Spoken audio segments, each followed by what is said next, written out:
ఒకవైపున Iran Israel మీద కంటే కూడా అమెరికా ఎయిర్ బేస్లో ఉన్నటువంటి ఇతర ముస్లిం దేశాల మీద ఎక్కువ విరుచుకుపడుతోంది, విధ్వంసం సృష్టిస్తోంది.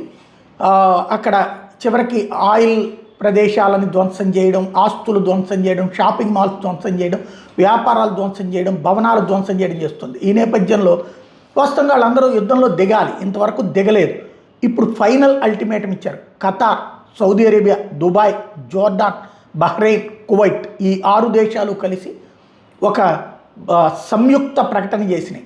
తక్షణం మా దేశాల మీద యుద్ధం ఆపు, మేమేమి నిన్నేం చేయలేదు, నువ్వు అమెరికా చేసుకుంది, అమెరికన్ బేసులను కూడా మేము ముందే ఆపిచ్చాం, ఇప్పుడు మీరు గనక ఇలాగే చేస్తే ఇక మేము దిగాల్సి వస్తుంది, మా దేశాన్ని కాపాడుకోవడానికి మేము యుద్ధంలోకి దిగాల్సి వస్తుంది అనే పరోక్ష హెచ్చరిక జారీ చేస్తూ తక్షణం దాడులు ఆపమని చెప్పేసి ఈ 6 దేశాలు సంయుక్త ప్రకటన విడుదల చేయడం అన్నది గల్ఫ్లో జరుగుతున్నటువంటి అతిపెద్ద ప్రశ్న. ఇప్పుడు ఇరాన్ ఎక్కడితో ఆగిపోతుందా వాళ్ళ మీద?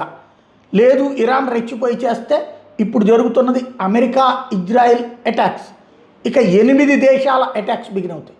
అప్పుడు ఆటోమేటిక్గా ఫ్రాన్సు, కెనడా, బ్రిటన్ ఇవన్నీ కూడా దిగిపోయినాయి. అంటే 3వ ప్రపంచ యుద్ధం కాదు, దయాగాడి దండయాత్రలాగా అంతమంది కలిసి మీద పడిపోతారనమాట. వీళ్ళ మీద పెను విధ్వంసం జరుగుతుంది. ఇరాన్కి ఏం చేస్తారో చూడాలి.